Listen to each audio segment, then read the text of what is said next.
name is Aaron Wells. I'm Executive Director of North Philadelphia Project, but we call it North Philly Project. I was born and raised in North Philly. My oldest daughter was born in North Philly. My family's from North Philly.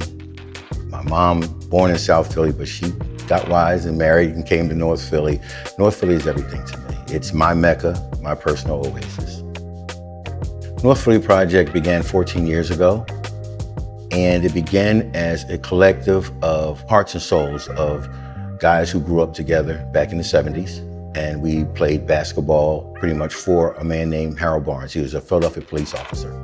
Mr. Barnes, as we affectionately called him, he taught us about community pride.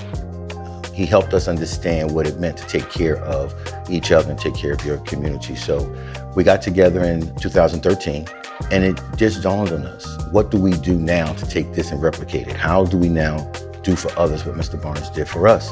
So we organized, created the entity of North Philly Project. Our mission is about the revitalization of North Philly, but it's not the brick and mortar. It's not the buildings. It's the people who have lost hope, have missed their dreams. We want to be able to come and revitalize lives with our wellness programs and to be able to create some healing so that people can live the lives that they want. The poster child for the opioid epidemic in Philadelphia, obviously, is Kensington. Numbers show that number 2 is North Philadelphia.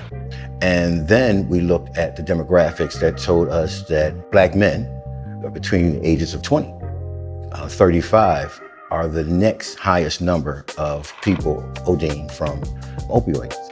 So what we decided to do is, with our wellness programs, transition into the harm reduction venues. And so this now gives us a larger platform to be able to bring awareness of harm reduction, especially to people who have suffered loss through the opioid epidemic. We're looking at, first and foremost, our youth and being able to do some prevention. There's definitely a lot that's been going on with our youth in dealing with the opioid epidemic. What I do now for our youth is I bring in the education. I let them know that here's an opportunity before you choose to indulge in something. You need to know what you're getting involved in. So they have things that they pass out right now to allow you to be able to test any narcotic to make sure there's no presence of fentanyl in it.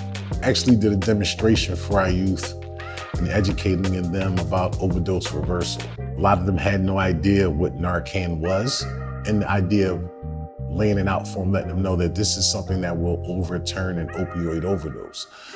And once they learned, they were a lot more open in expressing some of their knowledge or past interactions with narcotics too as well, whether it was friends or family. And then when you gave them the resources, you more so helped them be more productive in the chance of an overdose. If that overdose does happen, at least they know now how to overturn it, and it puts them a little bit more at ease.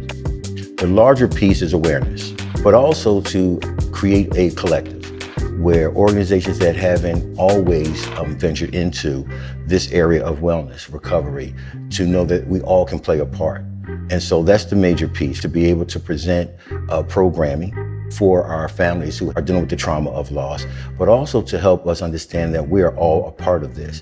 The peripheral and the collateral damage that is done, sometimes we don't realize that it truly does affect us. If it hurts a member, if it hurts a member of community, a neighbor, it hurts us all.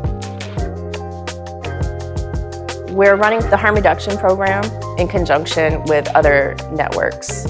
They're really to empower the community, have those conversations for education and growth. We just try to find creative ways for people to engage. For example, we set up a program, Coffee and Canvas, for people to have open conversations and safe spaces for the community to be able to empower them and heal. To be able to reach somebody that has been through a hardship, especially ladies in a shelter, there's a lot of traumas.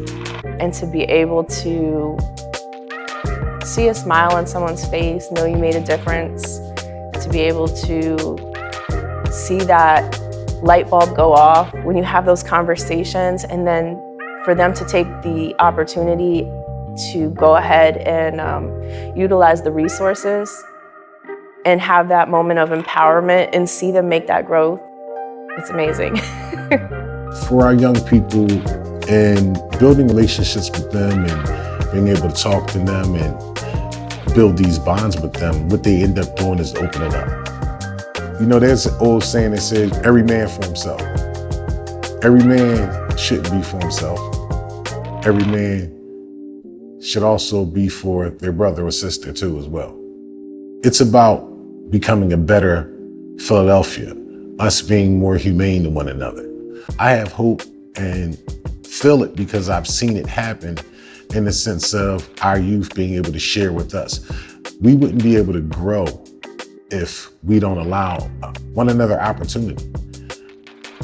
They say at the time of communion, you break bread. If we're breaking bread, that means everybody should be allowed to eat.